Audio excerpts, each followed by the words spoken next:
ఎంతైనా సరే మనము ఎన్ని రోజులు ఈ కష్టాన్ని మనము అనుభవించాలి, ఎన్ని రోజులు ఈ బాధలు పడాలి, మనం సంపాదించింది మొత్తం ఈ కప్పం కట్టడానికి అవుతుందని చెప్పేసి అప్పుడు ఉన్నటువంటి గ్రామంలో ఉన్న తన సహోదరులతోటి తన మిత్రులతోటి మాట్లాడుతున్న సందర్భంలో మనము అనగబడుతున్నాము.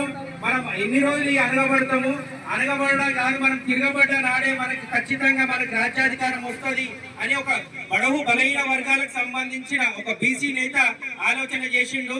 ఆ పాపన్న గౌడ్ ఆ రోజు ఆలోచన చేసి తన ఎంబడి ఒక 12 మంది సైన్యాన్ని సాకలి సర్వన్న, మంగళి మాసన్న, దూదేకుల పీర్ సాబు ఇట్లా కొంతమంది 12 మంది సైన్యాన్ని వెంటేసుకొని మనం తిరగబడాలి, ఈ దొరల గడిల పాలనను మనం ఎదురొడ్డాలి, మనం జామీందారు జగీర్దారులని మొగలాయిలను మనం ఎదురొడ్డాలని చెప్పేసి మనం ఎదురొట్టాలంటే మనకు ఖచ్చితంగా సంపద కావాలి, మనకు ఆయుధాలు కావాలి, ఆయుధాలు సమకూర్చుకుందాం, సంపద సమకూర్చుకుందాం అని చెప్పేసి జామీందారుల మీద తిరగబడి జగీర్దారుల మీద తిరగబడి ఆ రోజు సంపదని ఈ ఆయుధాల కొనుగోలుకి ప్రజాస్వామ్యంలో ప్రతి ఒక్కరికి కూడా ఎక్కడైతే సంపద ఉందో అక్కడ ప్రజలందరికీ పంచుకుంటూ పోతా ఉన్నాడు.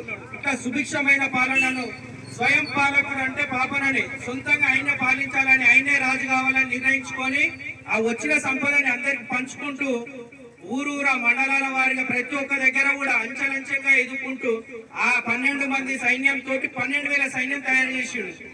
ఊరికనే రాలే ఈ 12,000 సైన్యం.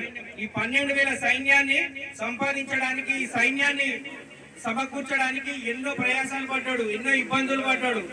ఒక్కొక్కటి మొట్టమొదటిసారిగా సర్వాయి పేటలో ఆయన రాజ్యం వెళ్ళిండు. సర్వాయి పేట నుంచి తాటికొండ, కిలాషాపూర్, జాఫర్గఢ్, భువనగిరి, గోల్కొండ, ఇట్లా హుస్నాబాద్, ఇట్లా ఒక్కొక్క కొండ కోటలను కొట్టుకుంటూ చివరికి గోల్కొండ కోట మహారాజుగా కూడా వెళ్ళిందంటే మనము ఆయనలో ఉన్న పోరాట స్ఫూర్తిని మనం అందరం కూడా తీసుకోవాల్సిన అవసరం ఉంది. ఖచ్చితంగా చెప్తా ఉన్నా, ప్రతి ఒక్కరం కూడా మన నరనరాలకించే ఇది పోరాట స్ఫూర్తి ఉంది. అందుకోసమే మన స్వాతంత్ర ఉద్యమం చేసినాం, అందుకోసం తెలంగాణ ఉద్యమం చేసినాం. అన్నిట్లలో మనం ముందున్నామంటే మనకి పోరాట శక్తి మనకుంది. సర్దార్ సర్వాయి పాపన్న, ఈయన ఒక పాపన్న గౌడు.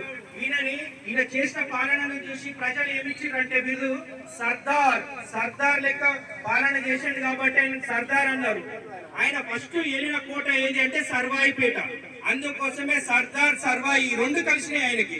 మొదట వెళ్ళిన కోట సర్వాయి, ఆయన సుభిక్షమైన పాలన ఇచ్చినందుకు సర్దార్ సర్వాయి పాపన్న గౌడ్గా ఇలా మనం చరిత్ర పుటల్లో నిలిచిపోతున్నాం. మనం ఇంకొకటి చెప్పుకోవాల్సింది ఏంటంటే గత పాలకులు, బ్రిటిష్ వాళ్ళు, మొఘలాయిలు వీళ్ళందరూ కూడా పాపన్న ఆయన పోరాట స్ఫూర్తిని, ఆయన చరిత్రని, ఆయన వీరగాథని ఎవ్వరు కూడా పుస్తకాలను లిఖించలేదు. ఆయన ఆనవాళ్ళు లేకుండానే చేసిర్రు.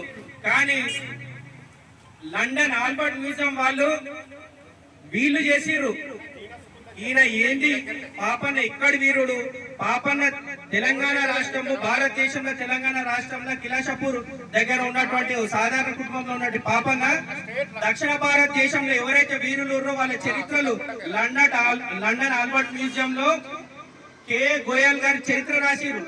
అసలు ఎవరు దక్షిణ భారతదేశంలో వీరులు ఎవరు అంటే మహారాష్ట్రకు వచ్చేసరికి శివాజీ గారు, తెలంగాణకు వచ్చేసరికి సర్దార్ సర్వాయి పాపన్న గారు.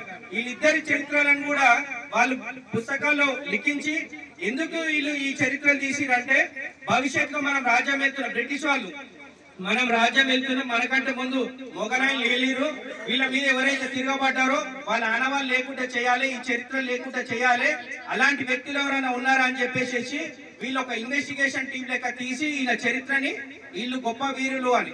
కొంతమంది ఏమని రాసిరు అంటే మొఘలాయిలు సర్దార్ సర్వాయి పాపన్ అని బందిపోటు అని చెప్పారు. అంటే మా మీద తిరగబడ్డాడు, మా మీద మా సంపదను కొల్లగొట్టిండని.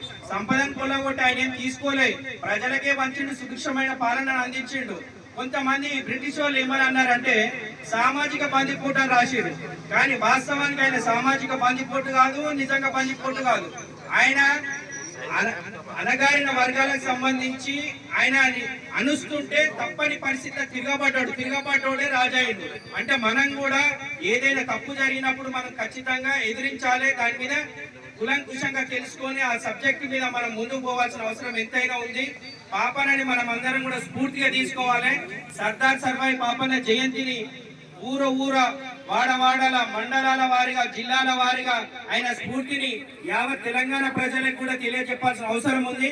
ముఖ్యంగా ఇవాళ మహారాష్ట్రలో శివాజీకి దక్కిన గౌరవం సర్దార్ సర్వాయి పాపన్నకి ఇంకా దక్కలేదు. ఈ 20 సంవత్సరాల నుంచి తెలంగాణ రాష్ట్రంగా కూడా విగ్రహాలు పెడుతూ ఆయన చరిత్రను ముందుకు తీసుకుపోతూ అలాగే ప్రతి ఒక్కరికి కూడా ఈ జయంతులు వర్ధంతులు ఇవన్నీ చేయడం వల్ల ప్రభుత్వాలు కూడా చేయడం వల్ల ఈ చరిత్ర ముందుకు పోతా ఉంది.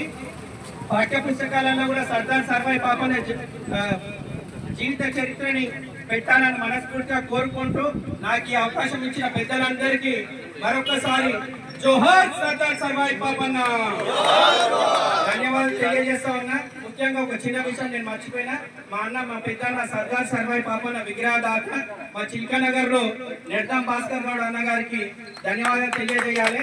ఆయన లాంటి స్ఫూర్తి తీసుకోవాలి. నెడ్దాం భాస్కర్ అన్న ఇవాళ సొంతంగా ఒక విగ్రహం పెట్టింది చిల్కానగర్ లో.